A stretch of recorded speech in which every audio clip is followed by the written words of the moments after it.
मैं आप सभी को बता चुका हूँ कि कलयुग की अंत समय पर एक ही महापुरुष आएंगे जो कि अपने शरीर पर स्वयं भगवान को प्राप्त करेंगे। तो वो महापुरुष कौन सी व्यवसाय वाणिज्य करते होंगे? वो महापुरुष कौन सा वाणिज्य कारोबार करते होंगे जो वाणिज्य के द्वारा वो स्वयं भगवान को प्राप्त करेंगे? भगवान को पाने के लिए तो द्रौपदी की तरह 2 हाथ और ये महापुरुष अपने 4 हाथ ऊपर करके केवल स्वयं भगवान को पुकारते होंगे। फिर भी वो क्या वाणिज्य करते होंगे जो वाणिज्य कारोबार पर वो स्वयं भगवान को ही खरीद लेंगे? उसी के बारे में संत भीमभोई जी ने अपने स्तुति चिंतामणि पुस्तक के पेज नंबर 35 और 36 पर क्या लिखे हैं, आइए सुनते हैं। बहुत ही अच्छी तरीके से संत भीमभोई जी ने यहाँ पर वर्णन करे हैं, इसलिए ध्यान पूर्वक इसे सब श्रवण करें। गुरुदेव बिनु मोक्ष नोहे तनु अन्यरे भरोसा नहीं, प्रभु पादध्यायी भणे भीमभोई हेतु घरे नाम थोई। गुरुदेव के व्यतीत ये आत्मा मोक्ष प्राप्त नहीं कर सकता। तो वो गुरुदेव कौन है? इस संसार पर तो अनेक गुरुदेव हैं। गुरु, सद्गुरु, सिद्ध गुरु दृश्य होते हैं, क्योंकि हमारे भारत भूमि अखंड ईश्वरीय ज्ञान पर परिपूर्ण है। दैवी महिमा इस भारत भूमि के सभी प्रांतों पर दृश्य होता है और वही दैवी महिमा को आश्रित करके साधना द्वारा अपने शरीर पर प्राप्त करके अनेक गुरु सृष्टि हुए हैं, जिनके पास अद्भुत अलौकिक गुण शक्ति दृश्य होता है और वही गुण शक्ति को देखकर हम उन्हें भगवान मान लेते हैं। शास्त्र भी कहता है कि गुरु को भगवान की तरह देखना चाहिए, भगवान की तरह पूजा करना चाहिए। बिना गुरु के ये जीव का मुक्ति संभव नहीं है। तो वो गुरु कौन है? ये सभी गुरुओं के बीच जो प्रकृत जगत उद्धार करता गुरु है, ये कोटि ब्रह्मांड का उद्धार कारक वो गुरु कौन है जो कि स्वयं भगवान को अपने शरीर पर प्राप्त करेंगे? अनेक गुरु सृष्टि हुए हैं, वो सब भगवान के अंश शक्ति को वहन करे हैं, भगवत शक्ति को वहन करे हैं। दुर्गा, काली जैसे मातृ शक्तियों को वहन करे हैं, नाना देवी देवताओं को अपने शरीर पर वहन करे हैं। भगवत भगवती शक्ति को भी धारण करके परम ब्रह्म को भी अपने शरीर पर प्राप्त करने वाले गुरु सृष्टि हुए हैं धरती पर। मगर स्वयं भगवान जो कि 4 युग व महागुप्त पर थे, अवतारी पुरुषगण भी, ब्रह्मा विष्णु महेश्वर भी उनको एक बार देख नहीं पाए, उनके पास एक बार पहुंच नहीं पाए। ये उड़ीसा की भविष्यवाणी ग्रंथ पर लिखा गया है। वही भगवान को अपने शरीर पर वहन करके आएंगे वो गुरु। इसलिए जो गुरु के बारे में उड़ीसा की भविष्यवाणी ग्रंथों पर वर्णन किया गया है, वो एक ही मात्र गुरु हैं। ना पूर्व पर ऐसा गुरु सृष्टि हुए थे, ना आगे ऐसा गुरु सृष्टि होंगे। वो एक ही मात्र गुरु हैं। उन्हीं के बारे में ही सब कुछ वर्णन है भविष्यवाणी का ग्रंथ पर। और वो ही एकमात्र गुरु हैं जो कि कलियुग की अंत समय पर सृष्टि होंगे और सभी जीव आत्माओं को मुक्ति मोक्ष प्रदान करेंगे। जितने भी गुरु आज तक सृष्टि हुए हैं सब उन्हीं को ही भजन करेंगे, सब उन्हीं के ही आसरा लेंगे। चाहे वो स्थूल देह पर रहे हों, चाहे वो सब शून्य देही पर हों, सब उन्हीं के चरण को भजन करेंगे। तो वो गुरु कलियुग की अंत समय पर आएंगे जब ईश्वरीय ज्ञान धरती से विलुप्त हो गया होगा। तो इसके बारे में संत भीमभोई जी ने अपने स्तुति चिंतामणि पुस्तक के अष्टादश बोली पेज नंबर 35 और 36 पर लिखते हैं कि पाप पंके मन बुड़ी अनुक्षण नाही सदज्ञान गति नर देह बही के पारिब कही प्रभु को महिमा रीति। ये कलियुग की नर नारियों की मन पाप पंक में अनुक्षण डुबकी मार रहा है। किसी के मन पर भी सद्गति सद्ज्ञान नहीं है। इसलिए नर देह को वहन करके कौन स्वयं भगवान के गुण कीर्ति को वर्णन कर पाएगा। अण रूप शब्द नाही वर्ण भेद केहू मुखे बखाणिब निरामिष नियठा सेहू पद ओलटई नाही जीव। भगवान के गुण कीर्ति को वर्णन करने के लिए धरती पर शब्द नहीं है। इस धरती पर शब्द नहीं है। हमारे मन से लाकर कुछ चिंतन करके हम भगवान के गुण को वर्णन नहीं कर पाएंगे। उनके गुण महिमा को वर्णन करने के लिए शून्य शून्य महाशून्य अणाक्षर पूरा पर जो अण रूप शब्द है, जहाँ पर वर्ण भेद कुछ भी नहीं है, वहां से शब्द लाकर ही वर्णन करना पड़ता है। और वो शब्द निरामिष नियठा पद है जिसको हम अपने जीवा पर उच्चारण नहीं कर पाते, जिसको पढ़ने के समय हमारे जीवा हिलेगा नहीं। अर्थात ये कोई पुस्तक पर लिखित ज्ञान नहीं है जिसको हम पढ़ लेंगे।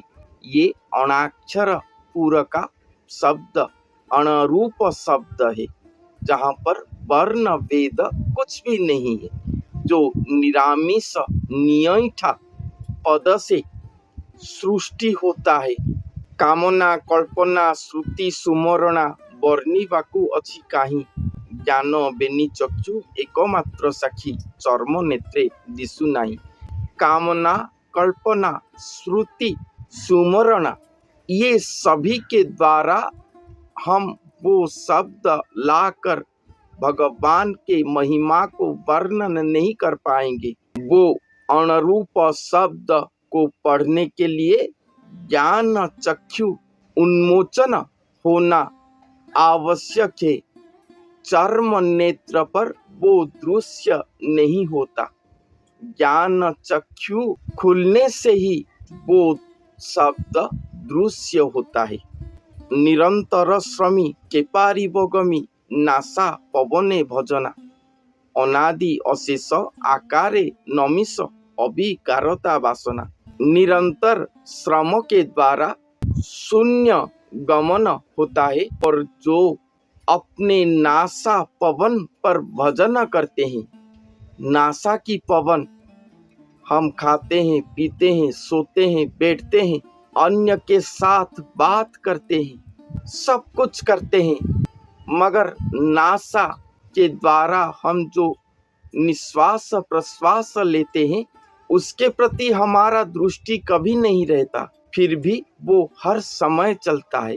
अगर एक क्षण भी वो बंद हो जाए तो मनुष्य मृतवत हो जाता है, मर जाता है। उसी तरह अपने नासा वायु पर भजन करना, अहरह अहरनिशि अहर दिवा प्रति क्षण भजन रत होना, यही श्रम है, निरंतर श्रम। यही श्रम होने से ही आत्मगति होता है और वही अणाक्षर पूरा पर आत्म पहुंच होता है, जो पहुंच होने से ही हमारा ज्ञान चक्षु पर वो अणशब्द दृश्य होता है और वही अणशब्द के द्वारा प्रभु की महिमा ही केवल वर्णन होता है। वही अणशब्द को लाकर जो जोगी साधनरत होंगे, जो सिद्ध गुरु साधनरत होंगे, उन्हीं के शरीर पर ही अनादि अशेष मिश्रण होंगे। नहीं तो वो कोई भी मानव शरीर को स्पर्श नहीं करेंगे, क्योंकि वो अविकार हैं। माया मोहे द्वंदी पड़िछंती बंदी केय बा ताकू जानुछि, 14 भुवने संसार सागरे मन प्राय चहटुछि। माया मोह द्वंद्व पर बंदी होकर ये नर समाज के मन संसार के सागर पर भ्रमणरत है, तो वहां पर कौन भला पहुंच पाएगा। अति जतन रे माया जोनी जाल, सत्य पुर अछि छंदी, जीव परम जन्म मूल धरी बाम करे अछि बांधी। वो भगवान सभी को माया जाल पर डाल कर रखे हैं, सत्य पूरा को अपने ही वाम हस्त में छंद करके रखे हैं। सभी वहीं पर ही भ्रमित हैं। जीव परम जन्म मूल सहित सभी को छंद युक्त करके रखे हैं। शून्यर पुरुष शून्य रेता वास, 14 भुवने भेदी, घुटिची आबोरी जैस नेकबारी, नाही जार अंत आदि। वो शून्य का पुरुष शून्य पर ही ये 14 भुवन को भेद करके शून्य पर ही वास करते हैं। सचराचर पर वो व्याप्त हैं, उनका कोई भी आदि अंत नहीं है। किसी का गमन भी उनके पास तक नहीं हुआ, इसलिए कोई भी वहां तक नहीं पहुंच पाए, कोई भी भगवान को नहीं पा पाए। मगर कलयुग की अंत समय पर एक गुरु आएंगे जो कि निरंतर साधनरत होंगे, अपने नासा वायु पर भजन करेंगे और वो साधन के द्वारा अणरूप शब्द निरामिष नियंठा पद को पढ़ेंगे अपने ज्ञान चक्षु के द्वारा। जीव परम साधन के जो मूल तत्व है, जीव परम साधन हर घट में घट नारायण रहते हैं और वही नारायण को जो जीव जागृत कर पाए, वो ही केवल नारायण संग होकर मुक्ति मोक्ष प्राप्त कर पाता है। वही मूल तत्व है जो वेद शास्त्र भागवत पर भी लिखा गया है कि अपने ही अंदर भगवान है, उन्हें जागृत करो, उन्हें पा जाओगे तो तुम मुक्ति प्राप्त कर लोगे। वो भगवान घट नारायण है जो कि सुप्त अवस्था पर है। वही जीव परम मूल तत्व को धारण करके वो महापुरुष साधनरत होंगे। फर्क इतना है कि वो महापुरुष स्वयं भगवान का अंश होंगे, वो नरदेही स्वयं परम होंगे जो कि जीव की तरह जन्म लिए होंगे और यही जीव परम मूल तत्व पर स्वयं परमात्मा ने जीव रूप होंगे और अपने शरीर पर परम रूप में स्वयं भगवान को प्राप्त कर लेंगे। तो वो जब साधनरत होंगे तब वो अणसाधन पथगामी होंगे और स्वयं भगवान को अपने शरीर पर प्राप्त करेंगे। उन्हीं के शरीर पर ही रोम चर्म प्राय आबोरुचिकाए नाही जार रूप छाई दुख व्याधि मान अंगरे पीड़न्ते करुथाई हाई हाई। वही महापुरुष के शरीर पर ही रोम चर्म की तरह स्वयं भगवान अनादि अशेष भगवान व्याप्त हुए होंगे, परिपूर्ण हुए होंगे। जैसे हर शरीर के ऊपर रोम चर्म आच्छादित होकर रहता है, उसी तरह स्वयं भगवान वो गुरु के शरीर पर रहे होंगे और उनके शरीर पर साधनागत दुख व्याधि भी दृश्य होता होगा, क्योंकि स्वयं भगवान वो शरीर को धारण करके एक होते होंगे। ये बात उसके बाद लिखा गया है। जे जहिरे थिले कर्म जोग बड़े भेटा भेटी हेले आसी पिता माता पिंड विचारी संचिले द्विती जुगल रे बसी।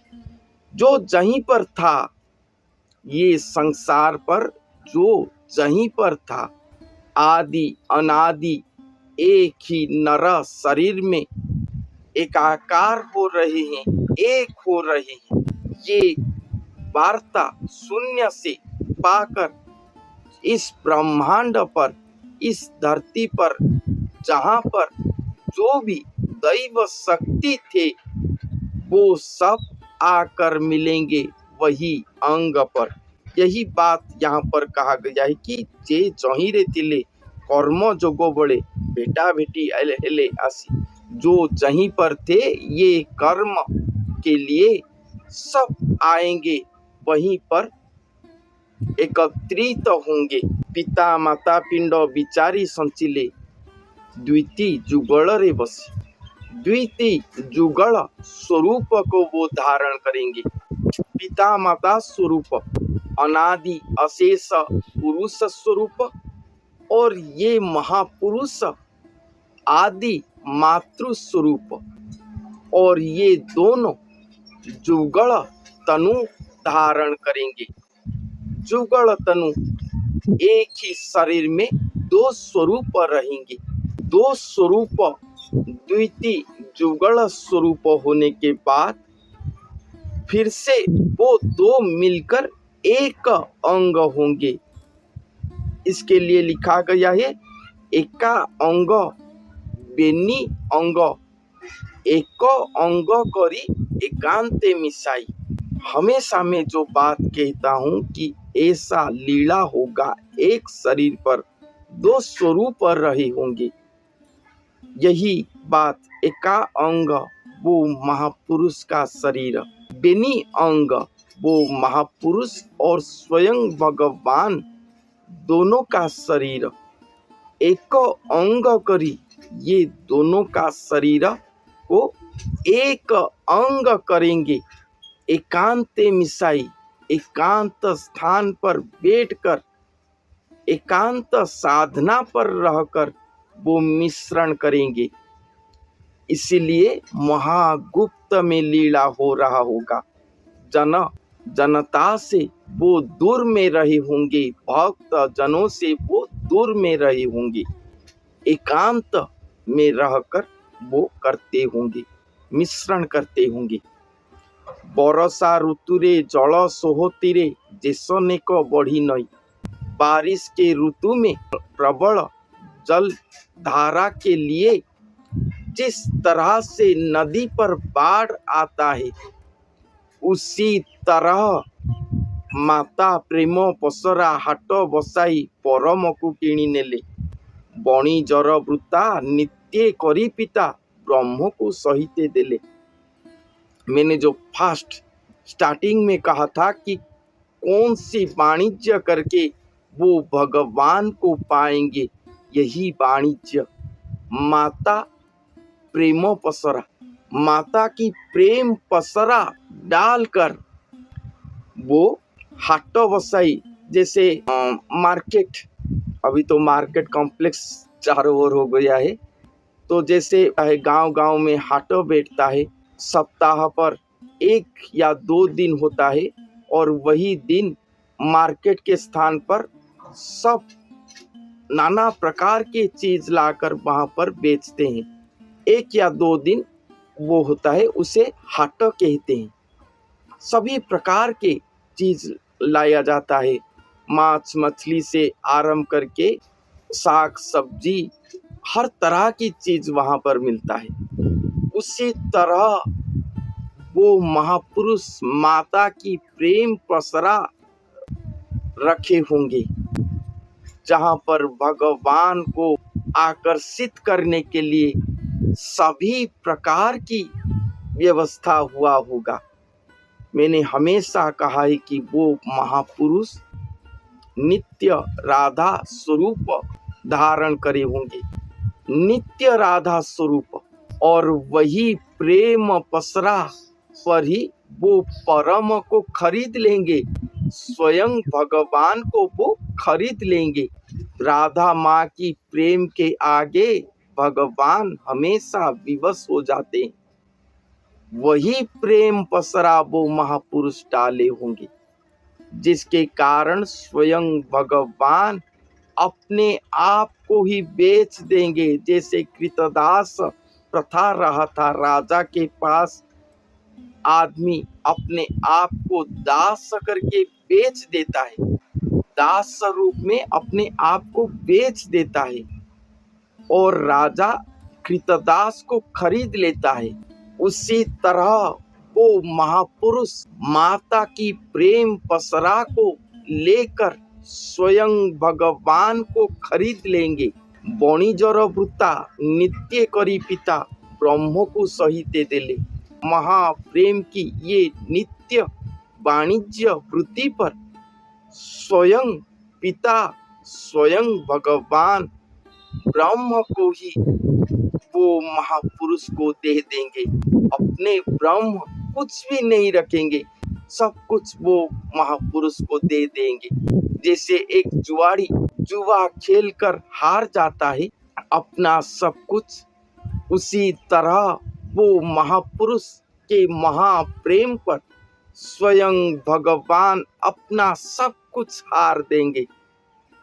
भक्त की भक्ति प्रेम इतना ऊंचाई, इतना निष्कलंक, इतना महार्ग होगा कि स्वयं भगवान को वो खरीद लेंगे, अपने शरीर पर पाएंगे, जुगल स्वरूप होंगे, और फिर जुगल स्वरूप को वो एक अंग करेंगे, एकाकार हो जाएंगे।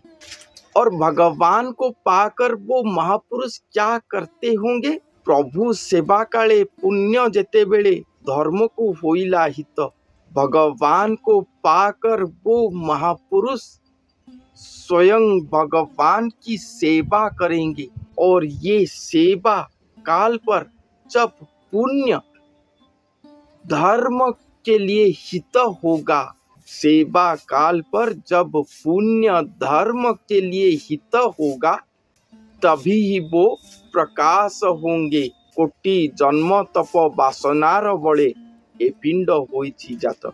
ये जो महापुरुष स्वयं भगवान को पाए हैं, कोटि जन्म तप वासना के बल पर ये पिंड सृष्टि हुआ है।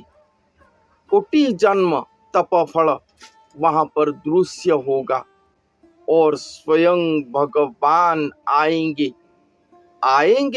फिर एक हो जाएंगे, एक हो जाएंगे। अर्थात स्वयं भगवान जो अनादि अशेष हैं, जिनका रूप छाया कुछ भी नहीं है, जो कोई भी मानव शरीर को स्पर्श ही नहीं करते, वो स्वयं मानव देह को आकर जुगलबंदी स्वरूप धारण करके फिर से एकांत जोग पर एक शरीर होकर स्वयं मानवदेही हो जाएंगे।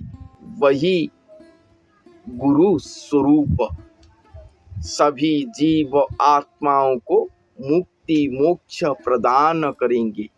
वही गुरु के बारे में ही भविष्यवाणी का वर्णन करते हैं, वंदन करते हैं। और वही गुरु स्वरूप कोटि जन्म तप वासना के बल पर इस धरती पर सृष्टि हुए हैं। ऐसे संत भीमो भोई अपने भविष्यवाणी का ग्रंथ पर वर्णन करे हैं। वही गुरु स्वरूप के श्री पद्म पाद पर कोटि प्रणाम करते हुए आज के अध्याय को यहीं पर संपूर्ण करते हैं। धन्यवाद।